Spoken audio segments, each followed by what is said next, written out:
Voltamos agora com história, conforme o nosso horário, né? Nós estamos falando da formação da cidade, nós compartilhando conhecimento, falamos da tradição oral e tempo. Hoje nós vamos falar sobre as heranças ancestrais. O que é ancestrais? É que vem dos mais velhos para os mais... O que a herança que deixaram os nossos ancestrais, os nossos antigos, os nossos vovôs, bisavós, tataravós, né? Então vamos ler o texto para a gente entender, tá bom? Há milhares de anos, muitas sociedades compartilhavam seus saberes por meio da oralidade. O que é oralidade? Falando. Visto que poucas pessoas sabiam ler e escrever. Então, como não sabe ler e não sabe escrever, não tem como ter um livro, ler um livro para contar, né? Tinha que ser oralmente. Nesse tipo de sociedade, os anciãos, o que é ancião? Os velhos, eram muito respeitados, pois haviam acumulado inúmeros aprendizados no decorrer da vida. Porque quanto mais velho você é, mais experiência você consegue com a vida, não é verdade? Esses indivíduos eram considerados guardiões da memória da comunidade. Eles guardavam toda a memória, todos os fatos que aconteciam, né? Das suas tradições, seus conhecimentos e suas histórias. E eles iam passando esses conhecimentos para os mais novos. Grande parte das histórias que conhecemos na atualidade surgiu das tradições orais e só depois foram registradas em livros. Conheço alguns exemplos.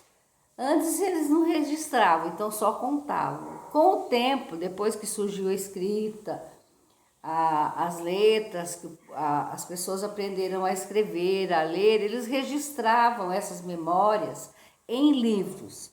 Um exemplo, representação do cavalo de Troia, que faz parte da narrativa Ilíada. A Ilíada e a Odisseia são histórias da Grécia Antiga. Nelas são narrados, respectivamente, os acontecimentos da Guerra de Troia e as aventuras de Odisseu, um dos heróis dessa guerra, ao voltar para casa. Acredita-se que o relato dessas histórias tenha surgido da tradição oral. Tempos depois foram registradas por Homero, um poeta grego antigo. Então, o cavalo de Troia, né, que a gente conhece, ele foi contado oralmente. Depois de muito tempo, né, ele foi registrado por Homero em livros. Esse é um. A outra, representação de Ganesha, divindade indiana. Eles achavam que isso aqui era uma divindade, quer dizer, um deus. O Mahabharata era uma obra indiana com mais de 4.000 anos que trata sobre deuses, reis e heróis. As diversas histórias que fazem parte dessa obra foram propagadas oralmente por muito tempo. Mais tarde, foram reunidas e registradas em livros. Representação do viajante venezuelano Marco Polo. Marco Polo todo mundo conhece, né? Tem histórias bonitas sobre ele. O Livro das Maravilhas do Mundo é uma narrativa das aventuras de Marco Polo, um comerciante de Veneza que viajou para a China com o pai e o tio há mais de 700 anos. Marco Polo contou suas aventuras para Rusticiano de Pisa, que registrou e publicou essas histórias em um livro. Então, tudo foi feito primeiro pela oralidade, para depois, mais para frente, se transformar em livros. Aí nós temos a atividade, né? Compreendendo a história, página 7. Atualmente, muitas sociedades ainda preservam a tradição de se aprender com os anciãos, como o povo indígena. Você já aprendeu algo com alguém que tenha mais idade que você? Isso é particular. Isso aí você já aprendeu com alguém alguma coisa? Com seu avô, com sua mãe, com seus tios, sem ser nos livros, oralmente, uma coisa que eles contam, você vai registrar. Leia com atenção esse texto, que é parte de um relato de um indígena pataxó. Nas noites de luar, os nossos idosos sempre contam histórias dos conhecimentos que têm, como, por exemplo, fazer colheita, plantio, derrubadas de roças e a época certa de tirar madeiras para fazer casas e outras coisas. Nessas noites, também cantamos e contamos nossas lendas. Olha que delícia! Ainda nas noites de luar, os indígenas ainda têm esse costume de os idosos se reunirem e contarem. Aí eles passam o conhecimento para os menores, qual é a época de fazer plantio, a época de cortar a madeira. Depois eles cantam, né? Dançam e contam as lendas dele, dos deuses, as lendas da floresta, né? Que tem muitas lendas que vocês já até conhecem, né? Esse texto é tirado do Pataxó Catão, Triaco, Auão, Pataxi.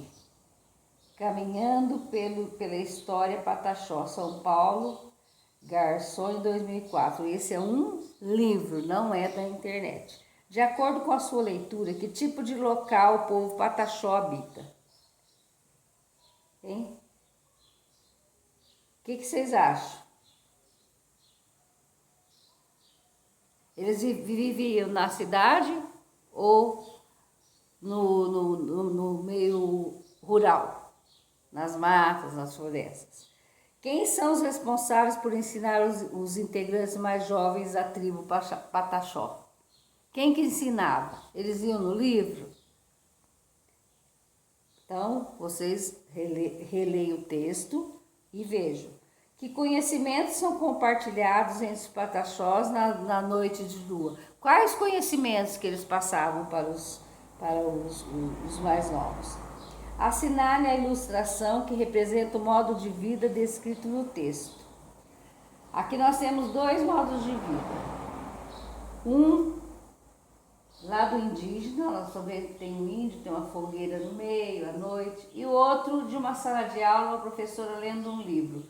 Nesse texto, de que tipo de ilustração fica melhor? Dá certo, né? A ilustração que você faria, essa ou essa? Aí assinale com um X. Bom, gente, por hoje é só. Do meio-dia e 30 às 17h30 eu estarei para tirar as dúvidas, estarei com vocês no privado, tá bom? Vai estar lá no grupo tudo. E não esqueçam, gente, vou falar de novo. Sempre tire uma foto sua fazendo atividade. Mas não é a mesma foto de todo dia. Ou mostrando uma atividade, ou fazendo uma atividade, mas todo dia uma foto diferente.